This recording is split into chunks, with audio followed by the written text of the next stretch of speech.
Welcome to the Badger Bigs presented by the Varsity Collective, the only podcast that highlights the joys of iconic Madison landmarks and brings you in-depth conversations with some of the biggest Badgers of today and generations past about life as a supersized athlete in their sports, on campus, and beyond. Hi, I'm one of your hosts, former Badger football player Joe Thomas.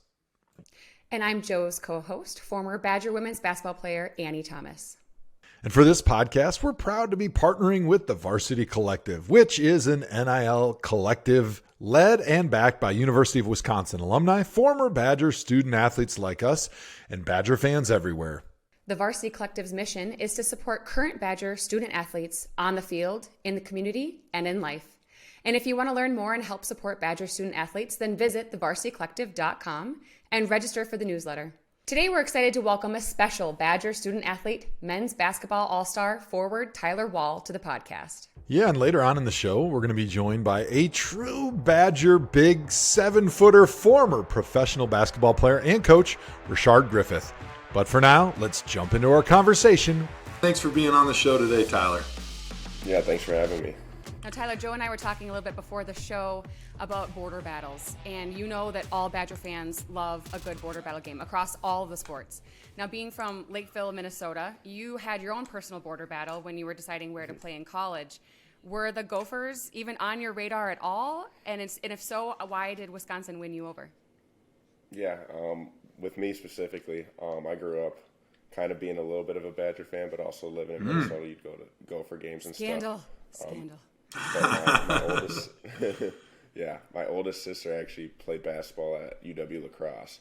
So I was a little 4-year-old, I think, when she was playing there, and they'd be hanging out with all the men's team, and they were all Badger fans. So it kind of got passed on to me, and ever since then, I've always been Wisconsin over Minnesota.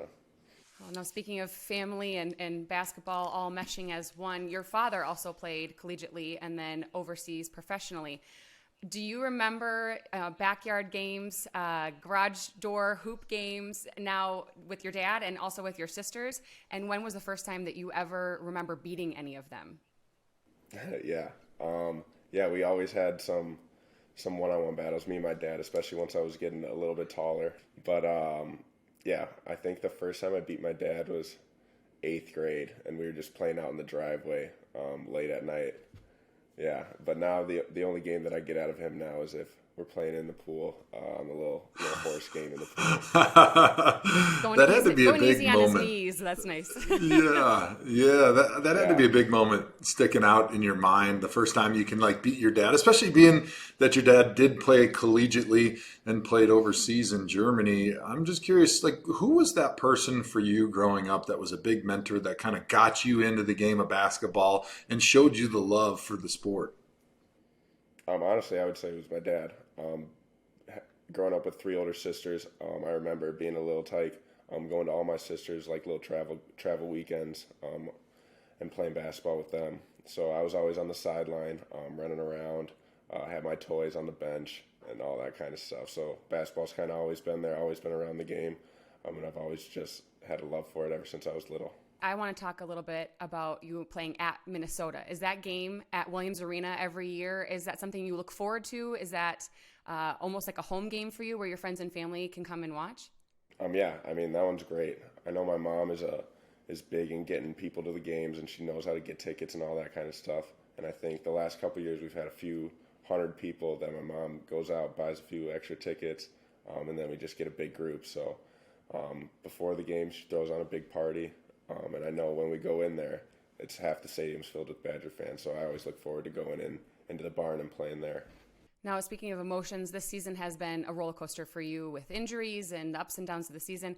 Now, Joe and I also never had to deal with anything like what current student athletes are dealing with in the post-COVID world. Now, the game you just had at Northwestern had to be rescheduled due to COVID. How hard is that to mentally prepare for your season and then have this drastic change in the schedule? Is that difficult mentally for you? I feel like this one was a little different. We've been playing a lot of road games, and we've had a lot of injuries the last 3 weeks. So it's just been kind of different. It's hard to get in a rhythm. Like you said, we didn't know when we were going to play up until, I think, Sunday. The game got announced that we were playing Monday. so we really didn't know what's going on when we're going to play. But that just comes with the territory. We're playing in the Big Ten. We're playing every 2-3 nights, and we just got to be ready to play.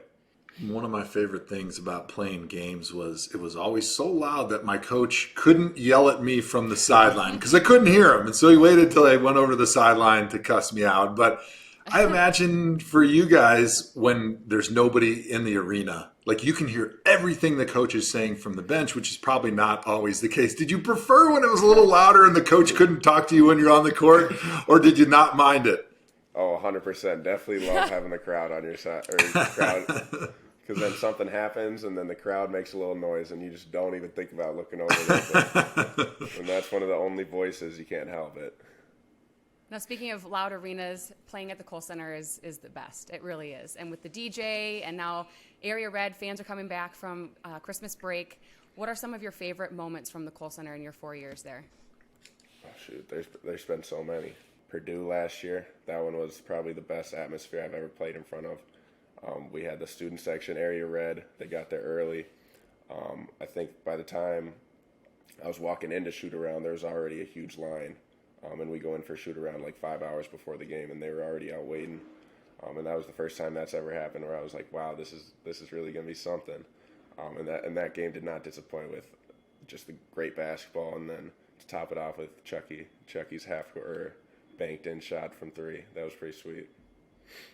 When you feel those environments becoming huge and you see those fans lining up early for a game and you walk into that arena and it's packed and the stands are absolutely going bonkers, the students are standing the whole game, do you start to feel nervous? I've always wondered that because, in football we only play a handful of games a year. And so there was so few of them, you knew how important every single one of them is. But you guys are playing 30-some games every year. Are you guys still having those nerves going into those games when you start feeling that atmosphere?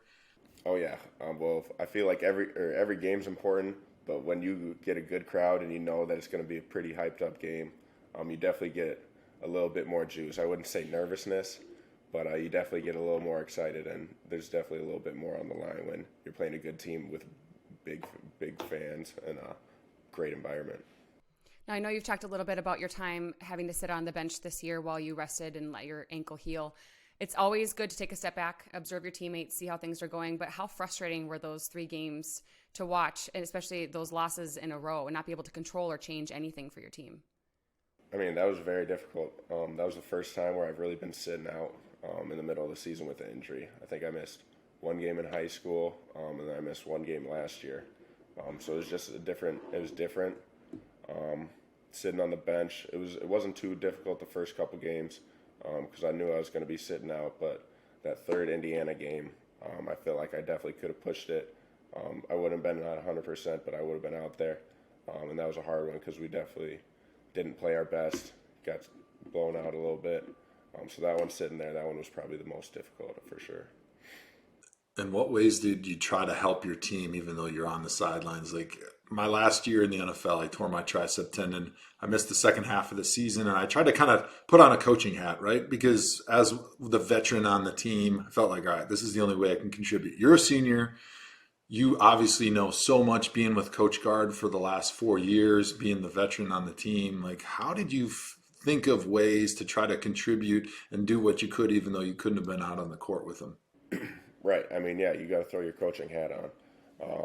I tried to help the guys out, the guys who took my spot, like Carter Gilmore, some guys who weren't really playing a whole lot that had to step up, just kind of give them little bits here and there in timeouts. But along with that, everyone else is trying to tell them what's going on and try to tell them what to do. So I didn't try to do too much. Gave them little pointers here and there. But for the most part, I was just trying to be positive. We do something here on Badger Bigs. We talk about your favorite spot on our campus. Now, you've been here for 4 years. Where is your go-to spot on campus? What's your favorite hangout, favorite restaurant? Well, I got to give a shout out to the Nitty Gritty because we usually go there after the games. Nice. I don't know if that's my best spot if I want to go get some food, but that's definitely a spot where the team goes after the games. My favorite spot for food, I love breakfast, and the little deli, like convenience store, McTaggart's might be my favorite spot. Nice. It's right on Langdon, and it's in like a little basement off in an alley. Oh, that's how you know it's going to be good. If it's in a basement, there's going to be good breakfast burritos there. Yeah. Oh yeah. Coach Gard and you have been together now 4 years. What impact has he had on your basketball career, and what's the biggest lesson that you've learned from him? Coach Gard's been great. I mean, I got here, I think it was his third year coaching, and I've just seen him just grow, I feel like, as a coach. Now he's in 6, 7, 8 years, and he's just, every year I feel like he's gotten better as a coach. He's gotten great connecting with his players, and he's just a great X's and O's guy. I feel like he's one of the best X's and O guys in the country. And there's so many things that he's taught me. I can't even think. I feel like from where I'm at now and where I'm at as a freshman, I'm a completely different person. And I just feel like going into practice every day and having your coach and just picking up on the little things that he says, and the way that he approaches the game, I've picked up on a lot of it. And I feel like just my knowledge of basketball is the biggest thing that I've learned from him, is the X's and O's of basketball and how to approach the game. Now, Coach Gard is also known for his charity work with Guarding Against Cancer, and I know the Badger basketball team does a tremendous amount of charity work in the Madison community as well, and especially in the NIL era. I think it's a huge benefit that you can now select causes and organizations that are really important to you personally. What's a charity or cause that you are really embracing this year?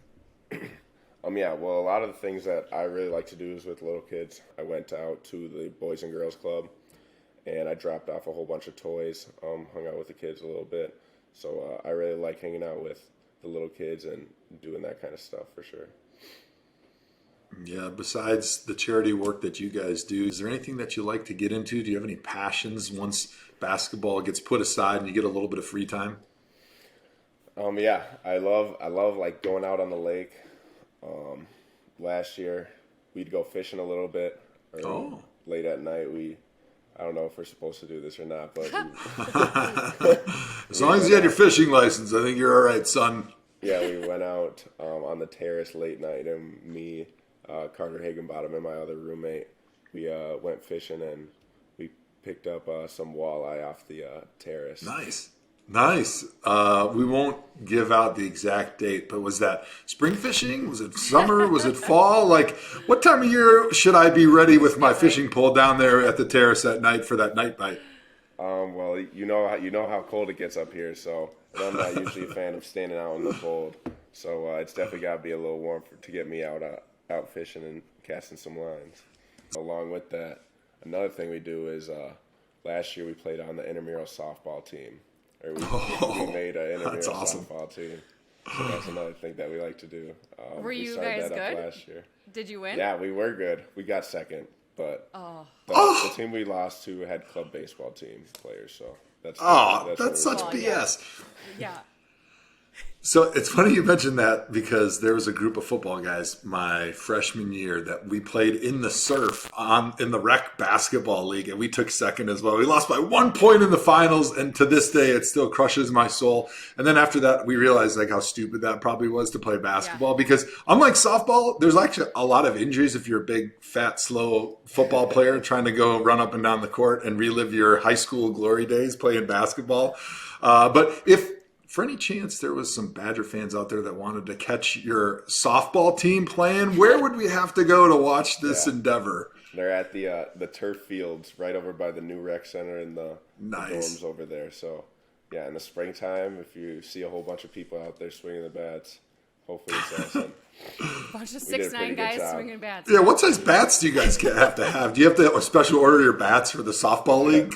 Well, shoot, we were kind of the Bad News Bears last year. We didn't have bats. we had like 4 gloves. We had to ask everyone if they had some extras. Now, so I know you guys are really excited for the stretch run here, the Big Ten tournament, and then NCAA tournament. But you personally, being a senior, obviously, at some point you're going to have to start thinking about what comes next. What do you think it's going to look like for you once the season is over? Yeah. Well, my plan right now is I'm going to go after the season, go out, do draft stuff, kind of figure that out. And depending on how all that stuff goes, I do have a 5th year So depending on how it goes, I'll make a decision then if I come back or not, and then just take it with that. I'm taking it day by day right now. My mind's going to change 1,000 times if I'm going to come back or not. So just play it day by day, and take what's ever given to me. But right now, I'm focused on the Wisconsin Badgers and what we need to do here. I know on behalf of all of Badger Nation, we hope that you come back for that 5th year, that COVID year, but it's absolutely important for you to make the best decision for yourself and come back. I mean, to make the best decision with whatever that looks like for you personally. Tyler Wahl, big thank you for coming on the Badger Bigs podcast. Thanks for having me. Thanks so much, Tyler. And now we have the distinct pleasure of being joined by one and only, a true Badger basketball icon, Rashard Griffith. Rashard, thanks for being on the show with us today. No, thank you, Joe. Thanks for having me. I appreciate it. I didn't really know a whole lot about what it was like for you when you were growing up playing high school in Chicago, but before this show, I did a little bit of research, and I learned that you played in the Chicago Public League, which I imagine had some pretty good basketball growing up in the 80s and 90s. You ended up going on to be named Mr. Basketball in Illinois, got recruited by everybody in the country, were the #1 rated big man in high school, and then you broke your mom's heart and you chose Wisconsin over her preference of Purdue. What was that situation like when you told your mom that you want to be a Badger and you don't want to be a Boilermaker? My mom, she gave me one rule, one No way. final no, and she was like, "You can't go to Illinois." That was it. She was just like, "You can't go to Illinois." She was like, "You can go anywhere in the country. I will follow you, but you're not going to Illinois." And I'm like, "Okay." She told me that in front of my coach, Coach Landon Cox, may he rest in peace. She told him that in front of us together, and I chose Wisconsin over Purdue, Ohio State, Georgetown, Duke, North Carolina. Where I'm from, I don't know if they said this in what you read, but basketball moved me from the inner city of Chicago when I was in grade school or middle school to when it's time to go to high school. Every school district that I was in, they would literally call the Board of Education because they wanted me to play for their school. Because I had the Julian High School, Eisenhower High School. I had to pass by like 2 or 3 high schools in order to get to my high school. So when they found out that I was in their district, their whole thing was he's supposed to be playing for our school, and it was this big blow up. And my mom was like, "Look, what do you want to do?" I said, "Mom, if I go to one of those other schools, I'm not going to play basketball." I said, I followed my grammar school coach, Coach Benny Parrott, who got me to playing basketball. Got me involved, got me loving the game. So I went to King High School because he was the JV coach. And I went to go play for him. And the Board of Education kept calling. My mom was like, "What are we going to do?" I said, "Well, I told you my final. I'm not going. If I go to one of those schools, I'm not playing." So we moved to the projects. So we moved from the hundreds to the suburbs, finally. And this is all within a 1.5-year span. And then finally to the Ida B. Wells, which is on 35th and Rose, not too far from the White Sox Stadium. But it's a project called Ida B. Wells. And my high school, Ida B. Wells, is on 35th. My high school was 10 blocks away on 45th and Drexel. So basketball literally moved me around and literally changed not just my life, but my family's life as well. But I was blessed to have a mother and father and brother and sister that supported me. Obviously, your parents and your family was a huge part of what made you successful in basketball and life, but also through high school. Did you have a mentor or anybody that really took you under their wing and kind of showed you the game when you were a kid in Chicago? Actually, the guy, my coach, Benny Perry, who got me started. So what he did was I was 8th grade. And I was 6'9". I grew 5 inches over the summer. I was 6'4" going into my 7th grade year. Oh. And I'm 6'4". I didn't grow any during my 7th grade year, but then the summer between 7th and 8th grade, I grew 5 inches to 6'9". And I was a beanpole, of course. And still learning. My 7th grade year was actually my first year I played ball. Wasn't good. My 8th grade year is when I decided to focus down and get focused on the game. And then what Coach Perry did is during the summers, and Joe, you might understand this by being a former professional athlete, Terry Cummins, Tim Hardaway, Michael Jordan, Scottie Pippen, all of these NBA players, they would go to different locations and have pickup games. LeClaire Courts was one of them. Carver High School was one of them. Malcolm X College was another one. And so my coach took me as not even a 14-year-old kid and literally put me out there with the Wolves and like, go figure it out. So Good luck. So I was 6'9", but I was the same height as Terry Cummins. And TC was 6'9", 270, solid muscle, NBA All-Star. He did not take it easy on me at all. He did not take it easy on me at one bit. So I would say I had several people. I mean, I was my honor and privilege, a blessing to be able to play and be out there with some of the best to play the game, and including what I consider to be the best, which is Michael Jordan, to be out there listening to them and getting tutelage from them from 13 years old and understanding what it takes, what I'm going to have to do and go through if I want to ever get to that level of play. It was a lot of sacrifice that needed to be made, and I learned early. So I would say I had a lot of great mentors coming up in my life and in my day when not just my high school coaches, but being able to play against NBA All-Stars and be around people who I idolized from an early age. So that gives you a little backdrop of. So I've always played. I've always played how we say play up. I've always played up. I never played with anybody my age besides when we played high school games in college. Now, a lot of college freshmen, they come in, they're awestruck, and there's a little bit of nerves. I mean, were you totally prepared for your freshman year at Wisconsin with these pickup games? I was prepared to play. I had gave myself a goal. I was told by several people, they was like, if you can visualize yourself playing in the NBA, doing the things that you want, the goals that you want to obtain, then you can achieve those. So what I did is my freshman year, and I had it I said, always lead the Big Ten in rebounds, lead the Big Ten in blocks, average a double-double, get the badges back to the NCAA tournament. Every morning I woke up, to the right on my wall, I lived in the region apartments, and I seen this list. And upon waking up, I hit the floor, 100 push-ups, 100 squats with my body weight, sit-ups. Then I start my day, whether it was going to individual instruction or getting ready to go right to class. I gave myself a goal, and my goal was to be a professional athlete in 2 years.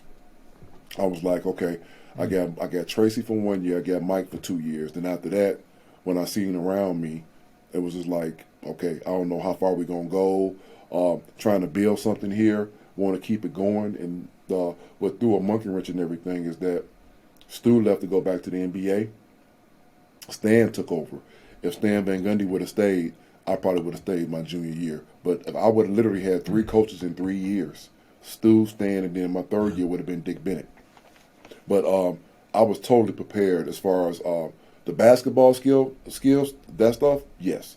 The weight room portion of it, no. I was not prepared for that.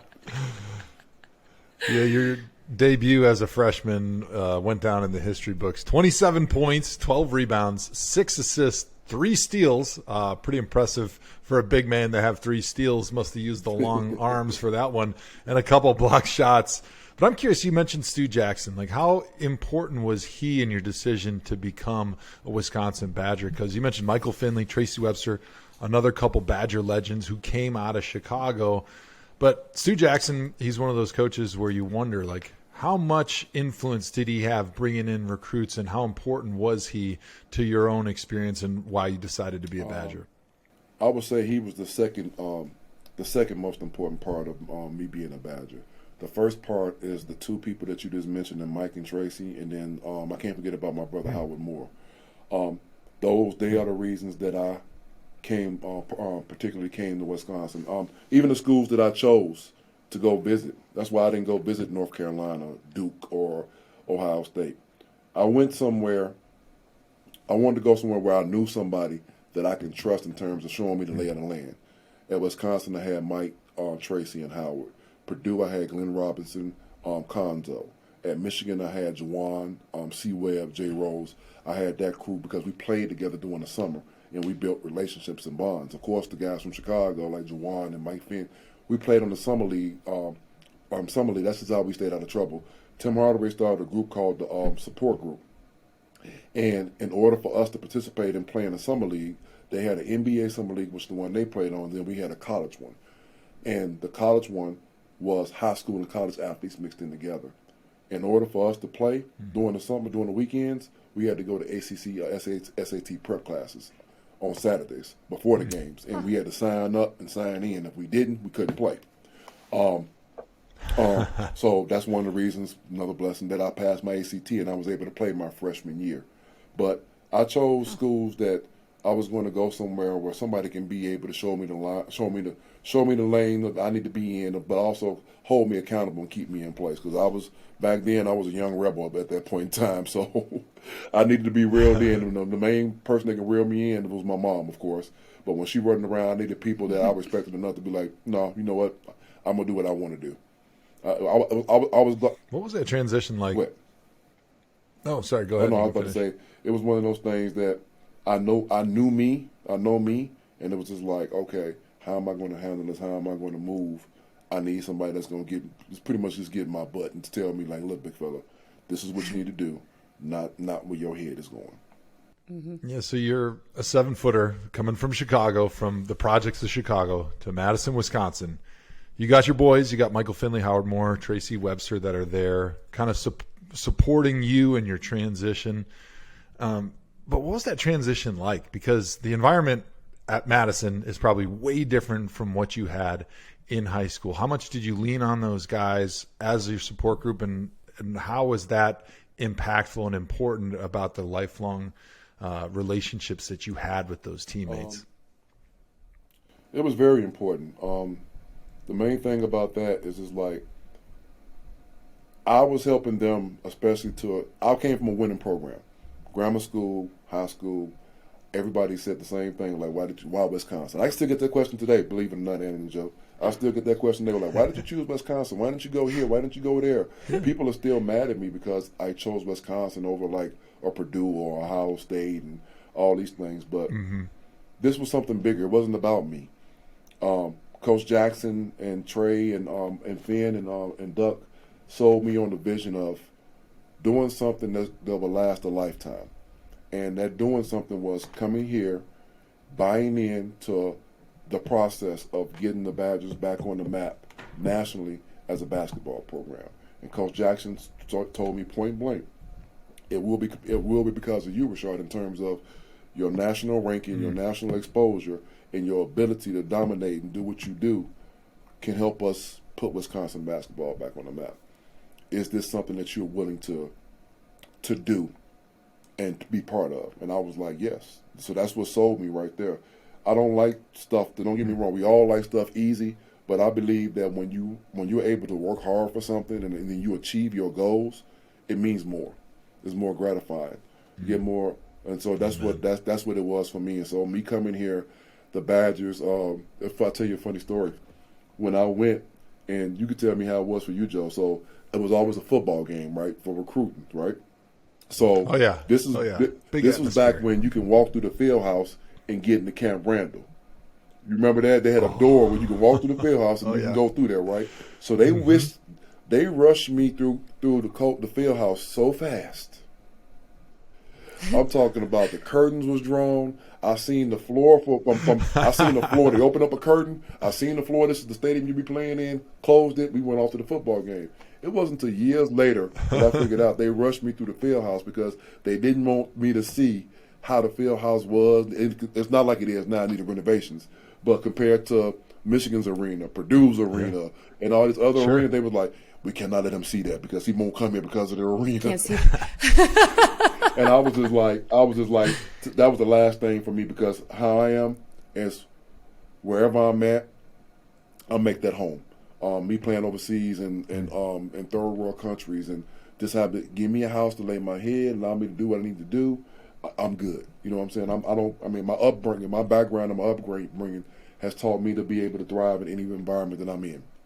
And so I wasn't worried about the gym, but they were. They didn't want me to see that. But I'm glad Wisconsin chose me. I'm glad they bet on me. I'm glad my teammates bet on me. And And you mentioned something a little while ago talking about we still friends right now to this day. We still brothers. I still I'm over there. Matter of fact, I just got back from getting Howard out of bed and getting him up for the day. Now, you did end up leaving for the NBA after your sophomore year, but you did have serious thoughts of going into the draft after your standout freshman season. Who did you confide in or lean on when you were making those decisions, and what ultimately kept you back for your sophomore year? It was always my mom, for the most part. My mother was my rock. She was my everything. And we had we had a mother-son bond, but we had a friendship as well. I can go talk to my mother literally about anything. And her only demands, her only non-negotiable was, hey, you tell me the truth, you never lie to me, and you always protect your family. And that was the bottom line. And I knew if I did something wrong, if she called me by my whole government name and not my nickname, I knew I was in trouble. She called my nickname. I'm like, okay, I'm good. Yeah, I think there's definitely a lack of players that I see just from when I was in the NFL my last few years that have people that they can trust and confide in, and that they respect their opinion on things. You see too many people these days that are not willing to take good advice because they don't trust anybody but themselves. And it's so great having somebody in your life. Like you said, your mom was that person that would always tell you the truth, just like she promised you would tell her. And they would always give you great advice, even if maybe sometimes you didn't always exactly see why in that moment. Like, you would figure it out as you went down that path. And one of the paths that you've gone down recently is being named the Middleton Girls High School coach, which Annie and I are very excited about. We've got 3 daughters that are in the Middleton School District. They're very young, so no pressure for sticking around for a long, long time, because our youngest is 4 years old, but she is going to be very tall and very aggressive. So you won't have to worry about that yes. with our 4-year-old. But I'm curious, as a first-time high school girls coach, what is something that maybe you've learned this season about coaching high school girls that you didn't expect or you didn't know going into this season? Jordan, to be perfectly honest with you, I never had the intentions on being a coach. And reason being, I would train, I would get in the gym with them, I'll be a mentor. But seeing Howard be a head coach, seeing Greg be a head coach, Stan be a head coach, and all my coaches, and of course those are higher levels because that's college. But then it's a lot that goes into it, and the responsibility aspect of it is that how my pastor told me, Pastor Rod told me like this. He said, "You got 17 daughters now." Not, and the way they have grown on me, they've changed me. They've changed me because when Mr. Sims came to me and asked me, he's like, "Hey, might have a coaching position opening up soon. Is it something you might be interested in?" Now, he didn't say it was girls right off the bat. He just said a coaching position. So, and I'm a basketball player, so I was like, okay, cool. So I'm just like, Next thing I know, he tells me it's the girls. And he told me, he said, I think it'll be a good look for you, and I think these girls would rally around you. And so did the interview. He had 2 of my captains, Audrey and Addie, in the interview process. And I just kept it real. I was me, and I just kept it real. And then that same day, actually, he said, I'll give you a call back within the week. He called me back that same day and asked me if I could come back to the office. And I'm like, yeah, sure. I come back in. He tell me, he's like, I'm just going to offer you the job, because it was unanimous. Everybody, the girls, everybody that was in the room was like, we want Griff. And next thing I know, awesome. I'm a head coach, and now my life was like, okay, changing again. So to give you understanding what I mean by that. And I tell the girls, I'm honest with them. Like I'm talking about right now, being honest, I tell them our non-negotiables. Focus on practice, focus in games. You can have fun, do your work because you're a student athlete first. And I let them have fun. I took them to Badger games. I support them in what they want to do. I let them have fun. I don't just make practice this something where it's like a military camp.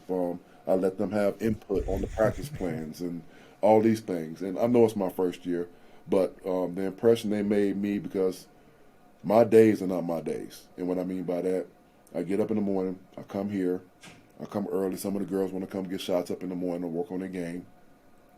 I leave here, I go get Howard up. So you remember what happened with Howard, right, Joe? Y'all remember what happened? So Howard still needs assistance getting up. getting out of the bed into his chair. So I physically pick him up and put him in his chair, me and his son or me and Pops. And like today, I had to take him to the hospital. He had an appointment at the hospital.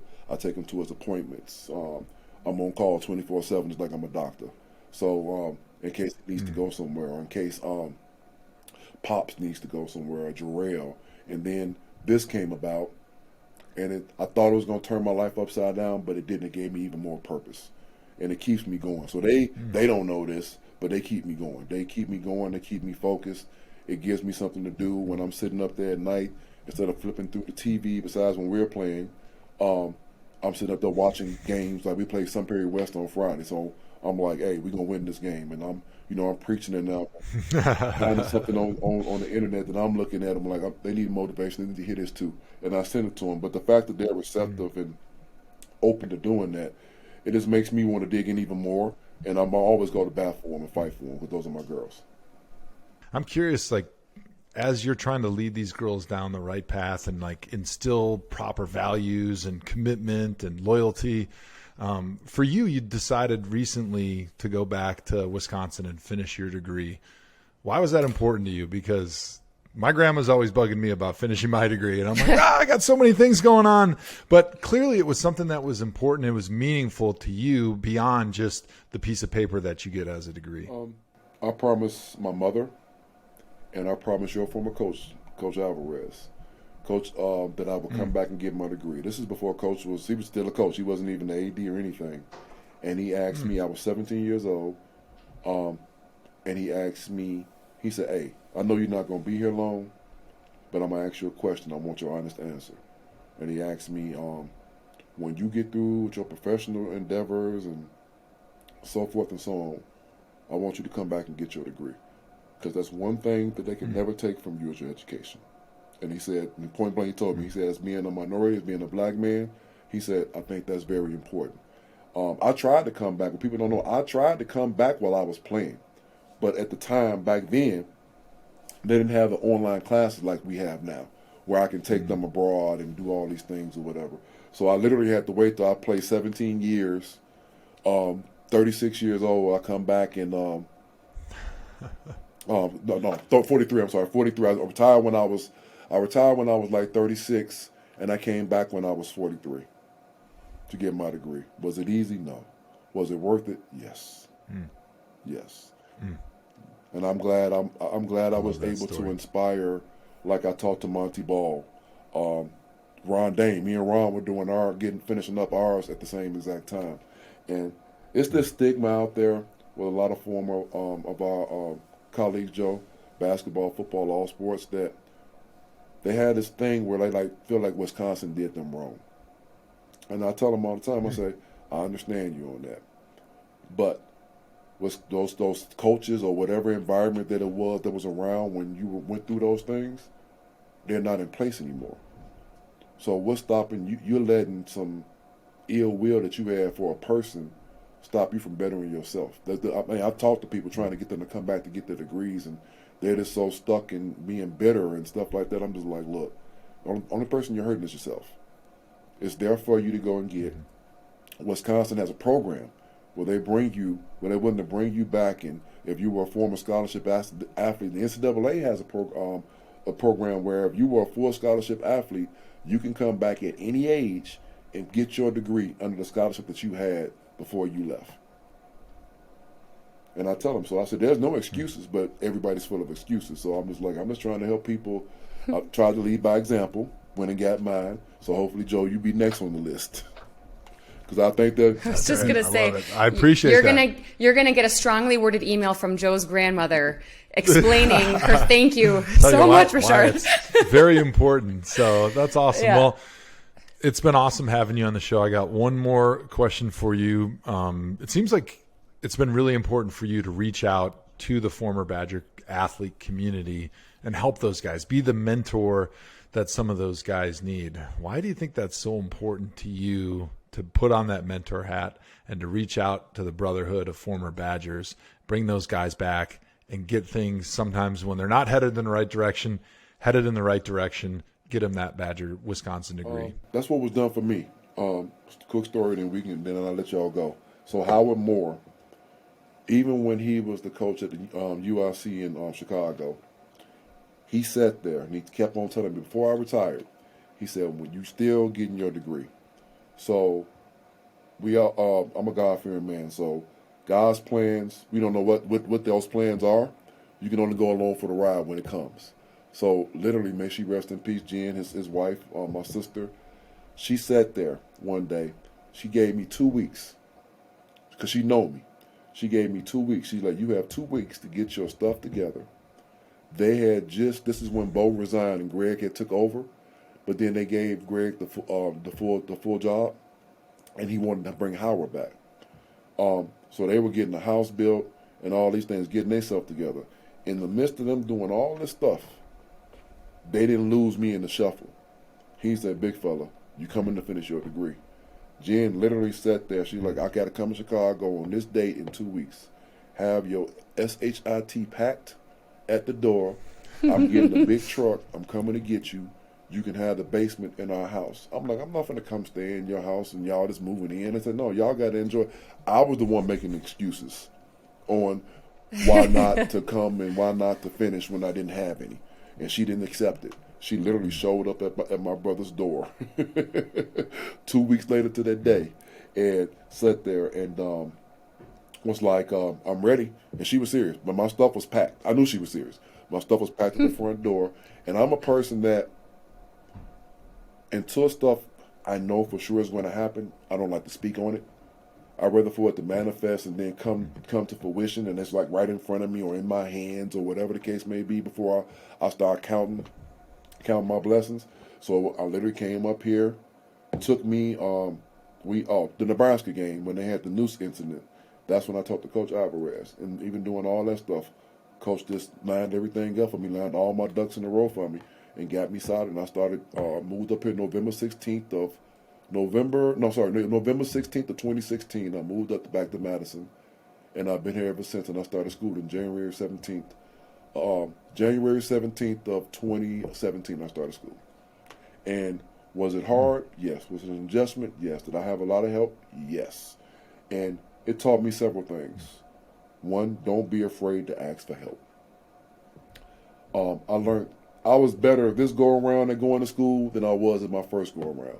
My first go around was I was just trying to stay eligible so I can play basketball. Just being honest, it is what it is. I knew what my goal was, and at that point in time in my life, it was not my education. It was me trying to find a way to provide for myself and my family in the future. After I retired, priorities changed. Had to go back and get my degree so I can put myself on better footing. There was a young man that actually challenged me because he said, "You always talking about education. When are you going to go back and get your degree?" I went back and got my degree. I said, "You know what? I'm going to fix that." And I did. I was asked that question in 2015. 2016, I moved. 2017, I started the process. That's an awesome story. I love hearing about people that are committed to finishing what they started. And it's pretty obvious there's a lot of former Badgers out there in the Badger athlete community that are benefiting from your mentorship. So thank you for that, Rashard. Thanks for being on the podcast with us. It's been a true joy for Annie and I, and hope to see you at some more Middleton games. I know Annie took the girls to a game a couple weeks ago, and you guys won, so congratulations for that, too. I appreciate both of you, everything that y'all done and you doing. Look forward to y'all continuing to support the Middleton program, and I look forward to having those girls in my program. Before you know it, they'll be 12, 13 years old, so you already know. You say that now before you've had them in practice. Thanks again, man. I appreciate y'all. I want to say a big thank you to Tyler and Rashard for joining us on the show today, and thanks to all of you for listening to Badger Bigs, presented by the Varsity Collective. I'm Joe Thomas. And I'm Annie Thomas. And remember to stay tuned for the next episode. And in the meantime, learn how you can get involved with the Varsity Collective and support Badger student athletes at thevarsitycollective.com. And to stay in the loop on the latest updates, make sure to subscribe to the newsletter. We'll see you next time.